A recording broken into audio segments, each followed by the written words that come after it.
noneho papa yarongoye umugore mwiza shaho uziko nanjye mureba nkibaza icyo yakurikiye kuri papa cyane ko n'ibintu by'umuryango wacu byaranyobeye papa watera undi mugore aramuzanye tujye kubatora natwe mama turundi mwana mudukubisemo hagati rega nawe burishoreye nkaho uri kujya kwa so si ubwo wumva gutazasenyera nyoko ubwo ubwenge bwanyu buriye bahubwira jya ugabanya kunuka kuko nawe ari we ntiwakwemera kubaho igipfubyi ubizi neza ko ufite ababyeyi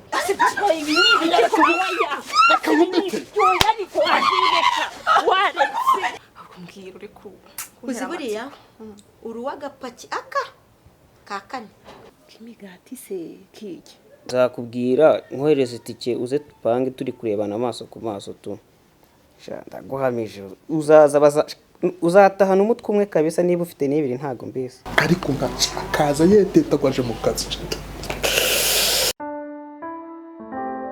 akundi igihe mbona abasobanuriye ari wowe ari basaza banjye hari ibyana nabyaye mwese mumbaza ngo se wariri ubundi se wariri mu mushaka iki cyo ntababwiye ni iki ibyana wageze ute nabyaye cyane cyabahena mbura nkubwire ari bahena ari Vanessa ubikure mu mutwe ndetse nariri nubwo mubyaye nariri afite uburenganzira bwo kubaho nk'umwana asana ariko reka nkubaze kandi usubize kubera icyo bavuze ikintu cyose cy'ukuri ushiko ukazamura umugaro ukagira gute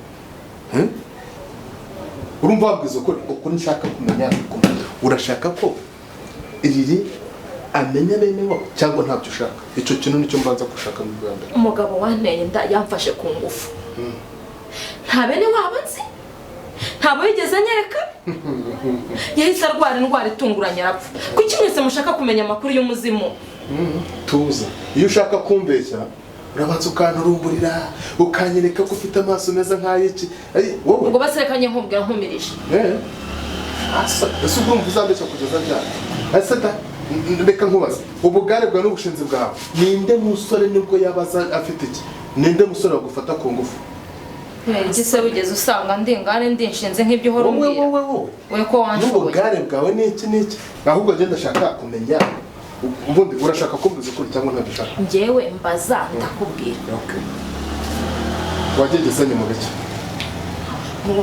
ku Gisenyi hari umuvandimwe wanjye muri famille nari ngiye kureba mwene wanyu uko niko kuri niko kuri nyine ariko ndi kumba numva uhigima ku Gisenyi mba akora ikindi kintu nagiye gukorayo ubu utoshaka kumva ukuri kwanjye ngenda kubwira ngo umuntu wo muri famille hari ibindi birenze uzi n'abana nagiye gukora ku Gisenyi utashaka kumva ukuri gakorora inda mu umva we ubwo rero uratombotse urazamutse nk'inzogera kwa pade kugira ngo wumve ko cisha make uzajya gutuza ushaka usanyita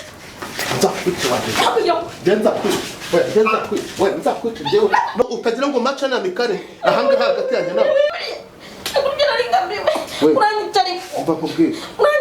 ntabwo aribyo ngambiriye wanshesheho ntasoni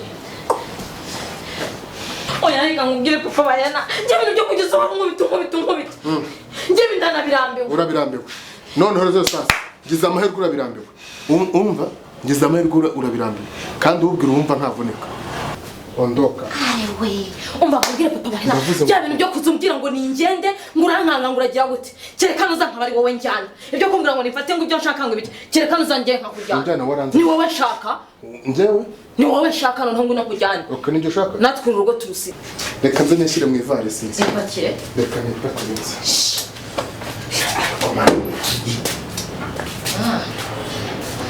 hangiye kujya mvuga ukamera nk'imbeba hangiye kujya uvuga ukagira n'ubwoba usangira ibintu byo kuza umfatisha agakubitwa n'inkuba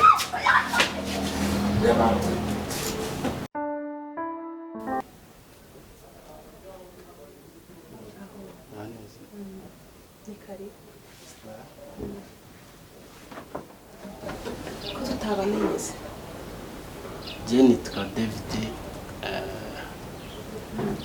Sherry Obet. Mukobwa wanjye afite sheri burya nabyo babwiye. oya ntabwo nari mbizi yari atarabitubwira. Yego ni bya bintu by'abakobwa nyine baba bafite amasoni. Waruje kumureba? Nari nje kumureba mvuye ku kazi ndavuga reka nshobora kumureba ko nshaka.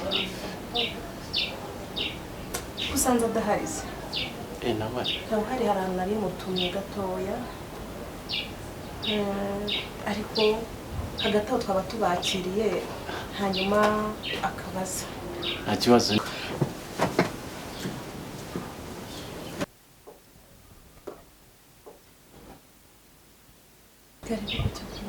Murakoze.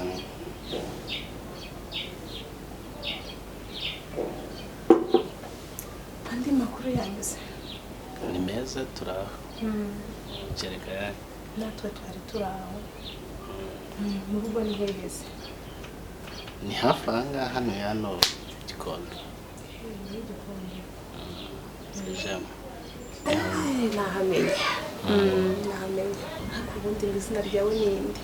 Uri abakecuru rero twibagirwa vuba. nitwa David. David.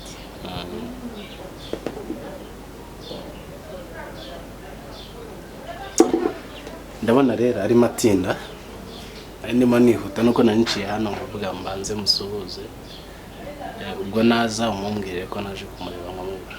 Buriya naza ndamubwira ko David yaje kumureba. Sawa, murakoze. Ugenda amahoro. Yego.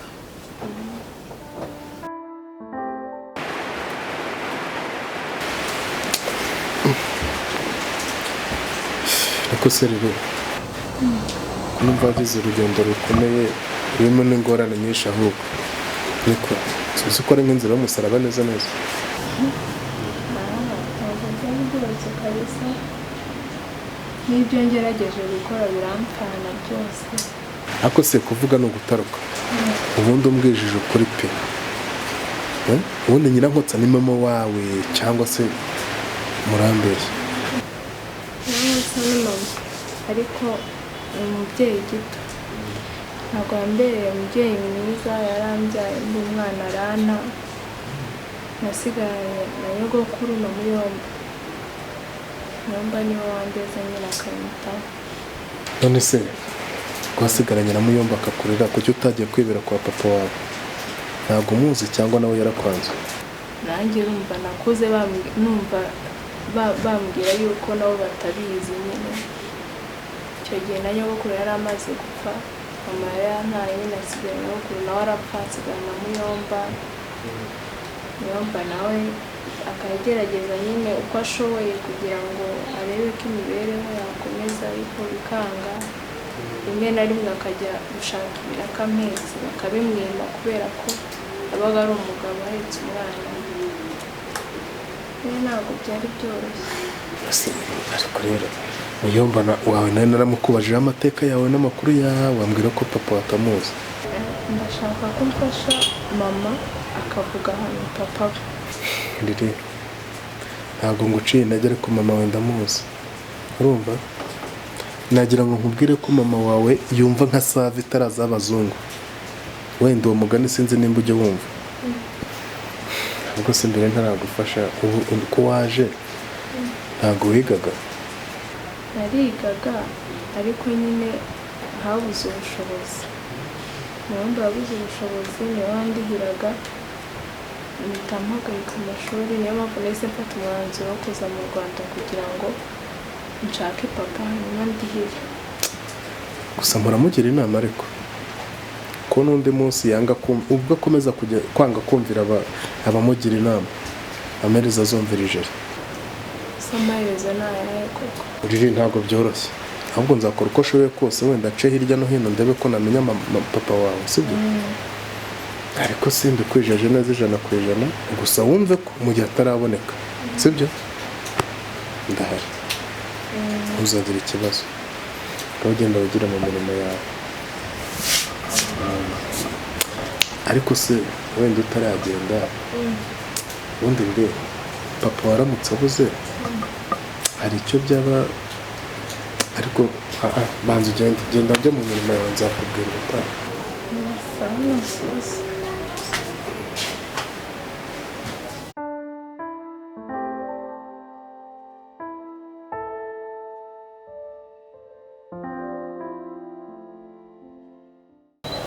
Papa Betty, ndakumva.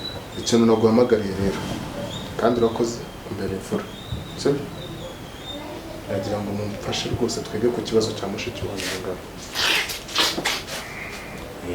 Prof, birumvikana ikibazo cya mushiki wacu ku ruhande rumwe dufite amakosa, tuba twakubwiye ibibazo byose rugikubita, ariko hanini cyane Nyirankotsa natuje kubivuga. Ariko ubundi nta nubwo ari na ngombwa ko mwana ni mwebwe mwagombaga kubimbwira sibyo, ntabwo ari mwebwe yagombaga kubimbwira nka nyiri ubwite nka nyiri ukumubyara sibyo, yabihishe ikizi.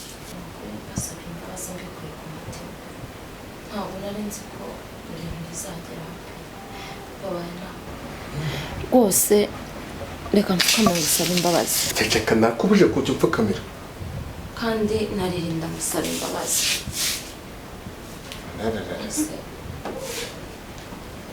ariko se reka nkubaze njyewe rero mva nkubwire sibyo Papa Betty, nta kindi shaka ndashaka kumenya se w'umwana arahari cyangwa ntahari, ibintu ni bite natubwiye. Njyewe ntabwo mushaka kumukuru kwanjye, se w'umwana yarapfuye. Hanyuma se nimba yarapfuye uramuhisha iki? Tuvuge ko utaruzi izina rye akiriho. Ntabwo ndizi. Ako se reka mbabaze kandi munsubize. Oya Papa Betty mubwire. Ni gute wakundana n'umuntu ukageraho mugera ku ngingo mukabyarana utazi amazina? Ibyo bintu bibaho. Ko ngiye ndambiwe guhora ndi muri caha ako gasuzuguro rwose ntago gusa baho ngaho twaretse umwana asaba sibe urongera kuvumvura uburenganzira bwe, uburenganzira bwo kumenya umubyeyi. Ahubwo ngiye icyo nkekane kimwe, umuntu ariho urumva papa wariho, ahubwo uranga kumuvuga kubera impamvu kandi nawe ndashyira ahagaragara niba uyizi yivuga kugira ngo mukomezanye. Ni nawe mumaze iminsi mukorana agakungu mujya za Gisenyi na hehe uko byagenda kose, nimba atari we dopfe nona ntasa warangize nyewe. Papa bahena rwose papa wariri yarapfuye, n'ibintu byo kuguca inyuma barambeshyera pe, ntabwo nigeze nguca inyuma, n'ibinyoma byazanywe na Betty.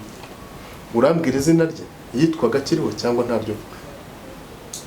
Rwose papa bahena ndabona banze kumva ukuri kwanjye, basimba barareke kunyirukana gutya, unyirukana muri iri joro, ndakwinginze reka ejo nzagende habona banze mese imyenda yanjye yume mvire mu rugo ngende, kuko ntabwo najya kuvuga ibintu ntazi. akomana ureba ibintu gukora wagize kumbyara uranya ngo ushaka kompa, none na n'ubu ngubu ngana gutya ubwo muracyabufite byose siko kaba kabitera. Yari kumwana kandi kabitera. Nubumve papa bahena avuga ko arana muzi kwikarakaza. Wabyumvise? Ubwo si umuntu nabamutunze niki? Ni inkoko yaponde zitera. Nigira inkuba iki? Iyo nkuba ubwo bukuba bwiwe rero umva n'ubwire sibyo, nta nibyo guhisha nta nibyo gukora iki. Fata mushiki wa munkurira hangaha. Hasi urankura hanjye uri umugabo wanjye, ni wowe data, ni wowe mama, ndavanga hanjye heko umujyane wanyu mwese mufite umuryango. umva bofu kabuzo ikintu kimwe, uzi neza ko nta giye tugira. Twamujyana he nimba nta babyeyi mufite? Noneho hano ni muri Oroferina. Oya ni muri Oroferina. Hano ni muri Oroferina. Ibyo ntabwo bindeba, mumufata mu mujyane. Okay, wanze kumva ukuri kwanjye, naherekera mbabwira wanze kubyumva. Umva icyo ngiye kukwisabira, winyirukana muri iri joro, winyirukana gutya twarabanye. Reka nzagende ejo mu gitondo namaze kumesa niteguye imyenda yanjye yumye nzinge ngende. Ako siko nawe yemera, urabura gusaba imbabazi urusura uragenda ugenda he? Cyakora icyo nemeye cyo. Icyo nemeye cyo kandi ngiye gushimangira none hangaha. Sibyo? Urumva? Umva, muhite munamvira hangaha n'ibiryo nabatekeye bitarasi. Mugire uko mubyo. Saa 3. Ndavuze ngo saa 3. Saa 3 sizo usabye. Zibura iminota 2. Ubibaze inzu twawe byose winjire zibura umurenze umuryango umanuka sikari ukoresha umunota umwe bakundushirane neke no kurenga ku gipangu cyanjye. Urumva? Abantu bo mu rugo uri kuntera uzabyishyura. Nakubwiye ngo zibaho. Hasha mufite. Utavuga no masa nimba utangiye kukangamo. Naye masa na kuvuga ijambo narimo. Hano nta somo. Ariko uzi ko wanagenda akarusigaramo wowe. Uzi ko wanatumuka akarusigaramo riri? Nta soni.